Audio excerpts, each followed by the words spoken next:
Mon père était sorcier, chapitre 3. Marie, c'est moi. Lorsque je me souviens de mon père, mes lèvres s'étirent toutes seules. Mon père, cet homme, mon père, ce sorcier. Vous raconter son histoire me permet de comprendre l'homme qu'il fut. Vous dire qui il était me permet de comprendre mon histoire, mes racines, mon héritage. Vous parler de lui me permet aujourd'hui de comprendre ces pratiques ancestrales qui ont jalonné notre histoire. Ces non-dits qui sont restés longtemps tapis dans l'ombre. Ces racontages qu'on n'écoute que sous les arbres, lorsque le soleil se couche. Mon père était un sorcier. Mon père était un grand homme. Ce soir-là, je devais vivre une aventure extraordinaire. Sa main était posée sur la mienne. Elle m'immobilisait pratiquement. La première chose que j'aurais dû faire aurait été de hurler, mais je ne pouvais pas. J'étais comme pétrifié. Doté d'un courage que je n'aurais pu expliquer aujourd'hui, je m'étais immobilisé. « Papa !» Comment pouvais-je appeler un mort? Je voulus retirer ma main, mais il la tenait fermement. L'homme n'avait pas bougé. Ses yeux étaient toujours fermés. Il me fallait vite faire avant le retour des gardiens.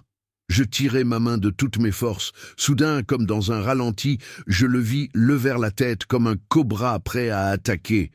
Retrouve ce qui est sorti du sac Marie. Et il s'écroula une seule fois d'un coup sec. Il relâcha ma main. J'étais perdu. Je tremblais littéralement. La scène que je venais de vivre était surréaliste. Ce n'était pas possible. Je m'étais levée, toute tremblante.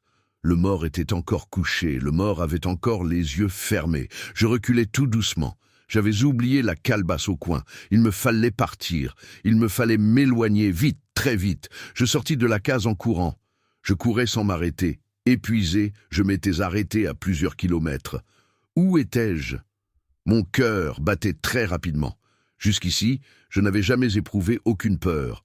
Mon père me disait souvent ceci. « N'aie pas peur des morts, Marie. Ceux qui sont les plus à craindre sont les vivants. Mais pourquoi, papa, on dit que les fantômes font peur ?» Il me souriait.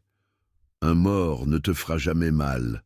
Celui que tu appelles fantôme n'est que le reflet d'un sorcier.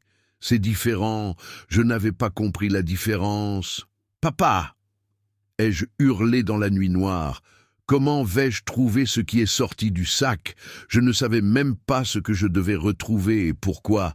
Mon père venait de me confier une seconde mission. J'avais échoué à la première. Il était hors de question de rater celle-ci. Je me remis à marcher. Le coq n'avait pas encore chanté lorsque les bruits me réveillèrent. J'avais pu m'assoupir quelques minutes plus tôt. Mon frère serré contre moi, je réfléchissais. Nous étions dans un coin de la case de notre mère. Le roman entier est disponible sur Amazon, Fnac, YouScribe et Lirtama. Abonnez-vous et partagez.